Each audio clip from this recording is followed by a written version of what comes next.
today's top boxing news.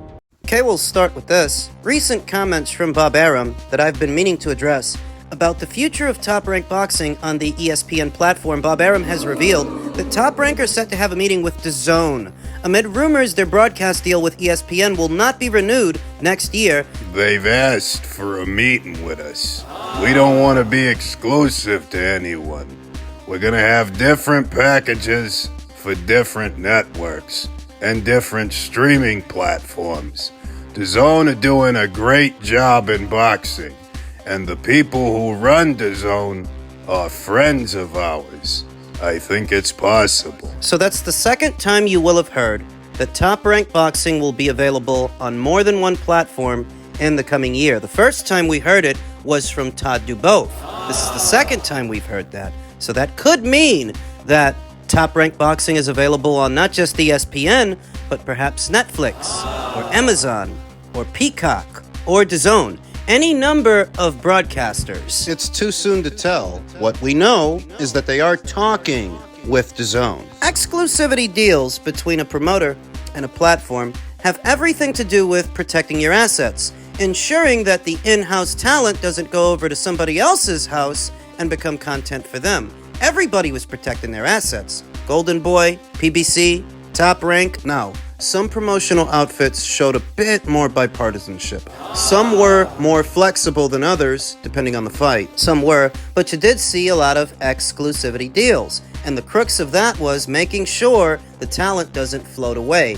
Now it seems that Top Rank wants to move away from that. They don't want to be exclusive to just one broadcaster. They want a lot of fingers and a lot of pies, a lot of platforms. Why? More than one broadcast partner means more than one annual budget. More than one broadcast partner means marketing your fights to a wider consumer base, a bigger audience. If you're doing fights on, say, ESPN and Peacock, Or Peacock and DAZN. just more than one broadcaster. You're ever present within the boxing sphere. So one way or another, your fights are getting seen, and that does give you more wiggle room. How? Because you don't have it all riding on just one relationship, one broadcast partner, like what we see in the current situation. And exclusivity in and of itself to a broadcaster has not lended itself towards broadening the boxing audience, making it bigger. All it's done is made the sport more divided, more fragmented, and that division has not been to the benefit of boxing as a whole in this country. So the people at Top Rank want to take a different approach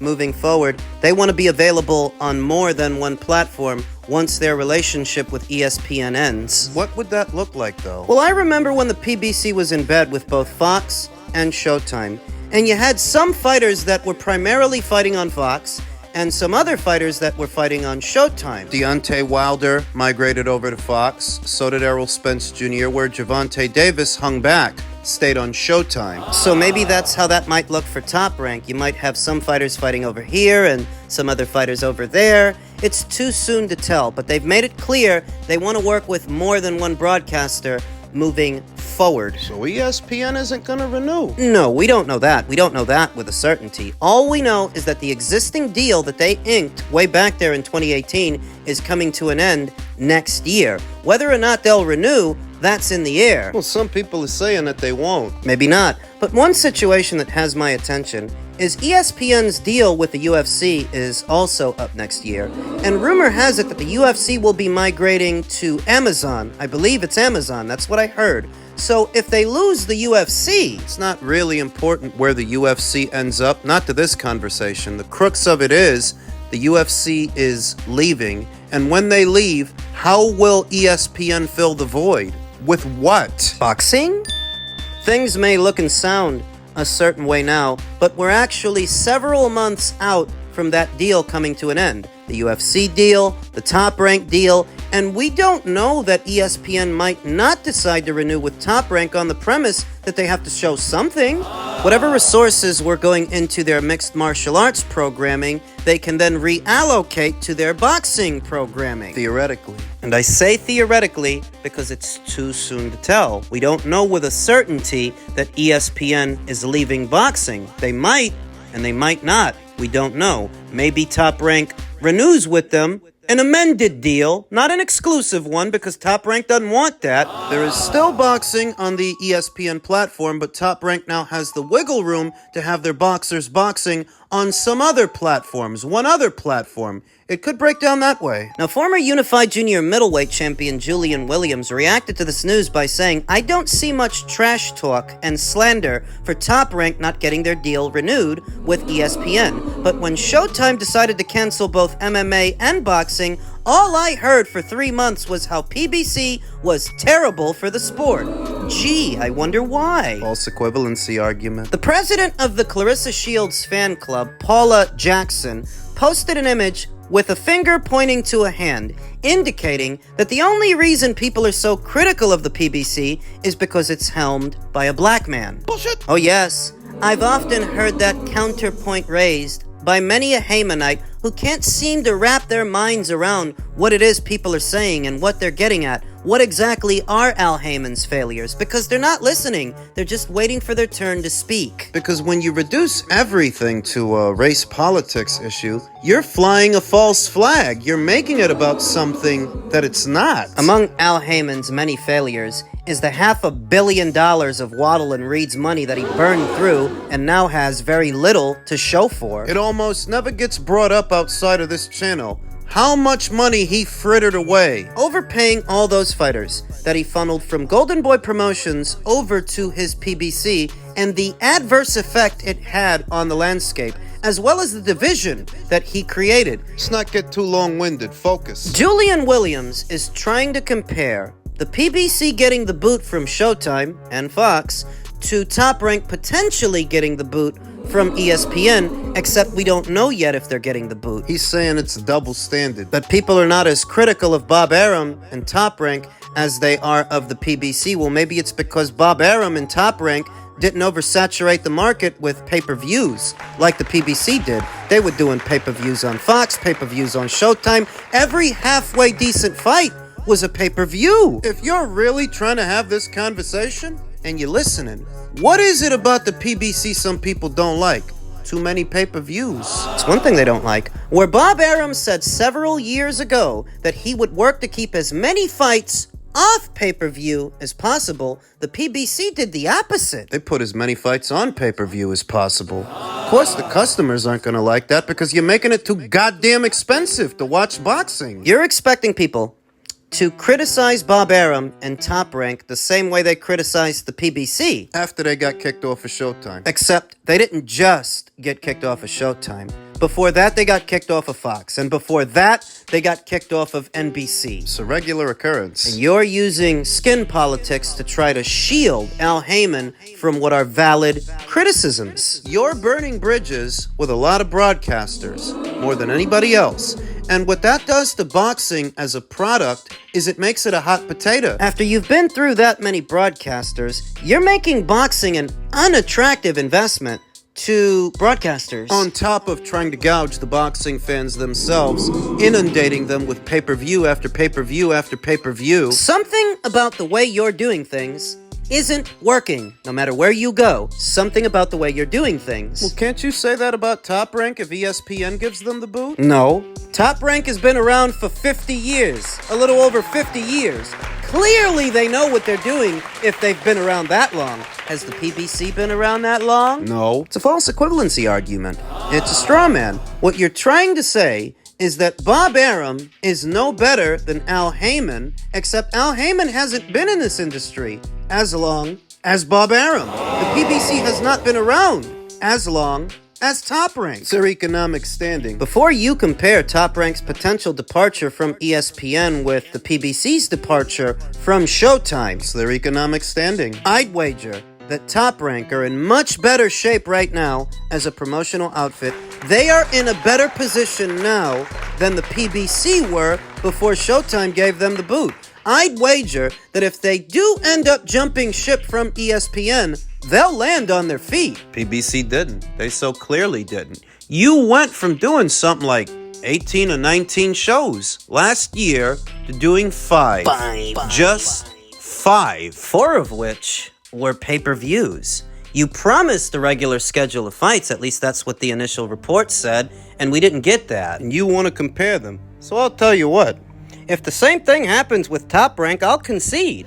Somebody over there messed up. Bob, Todd, Carl, if that's what happens. But we're not actually there yet, and it looks to me like they're in a better position right now than the PBC were upon their departure from Showtime. It looks like they're gonna be alright, irrespective of where they end up. They have a plan. Talk about slander. You're saying people is slandering Al Heyman, but what is slander? Slander's making false statements about somebody. Saying things that aren't true. So stop me when I tell a lie.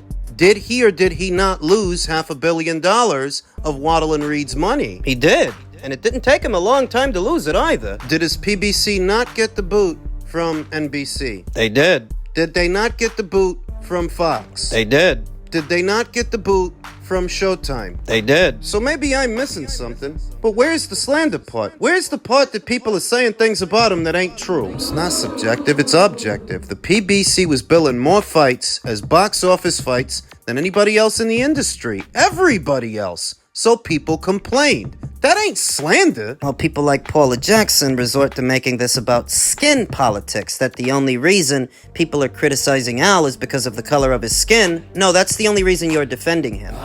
It's not that people have a bias against Al, it's that you have a bias for him, in favor of him. You don't have a retort for any of the things people say because what they're saying is true. So you're gonna try to move the goalpost and make it about something that it's not. Try to win that argument. Because you can't win this one. It's like talking to a child. This isn't about equality and calling it down the middle. This is about preferential treatment for you. You want all of us to give Al the same preferential treatment you give him even when he fails miserably. Why would I do that over what is an abject failure? Why? Why do you do it? It's very obvious. This is not about inequality or pointing out double standards. It's just about justifying your own. Please. These online freedom fighters with the collective IQ of a grapefruit. Try again. Elsewhere in the world of boxing, Terence Crawford on Jaron Boots Ennis. We're in two different weight classes, as you've seen. He just turned down a fight with Virgil Ortiz at 154 because he said he's still at 147. I think Boots is going to do tremendous things in the sport of boxing. I think he's going to potentially clean out the 147-pound division, and when he moves up, who knows? We shall see. You know that what applies to Virgil also applies to Terence, because the whole time Terence has been at 154, you had a small cult of people, small rabble, urging him to fight Jaron Ennis. That whole time, I told you, Jaron Ennis don't want that fight, right? So that when a Turkey LL Sheik offers him a huge payday to move up and fight Virgil, he turned it down. He didn't want to move up for Virgil. Odds are, he wouldn't have wanted to move up for Terence either. Bogeyman be gone. Bogeyman dispelled. Boots might be a good little fighter unto himself, but all these different things they tried to make him out to be the last 2 years, it's all falling apart, falling by the wayside. Oh, it took for him to reject a fight with Virgil for you to catch on to what I've been saying for 2 years. Terence Crawford chose to give him grace, give him a chance. That he'll unify his division, he'll clean it out, and he'll go on to do tremendous things in the sport. We'll see. He was also asked about Canelo Alvarez. We shall see. Who knows? We can't say it's not going to happen, and we can't say that it is. Let's all just wait and see. I wouldn't say I'm chasing Canelo. I just want the opportunity to fight the best fighter in my generation that's out there. I would just like to fight another great. That's all. If the fight happens, I think it would be the biggest fight in the sport of boxing today.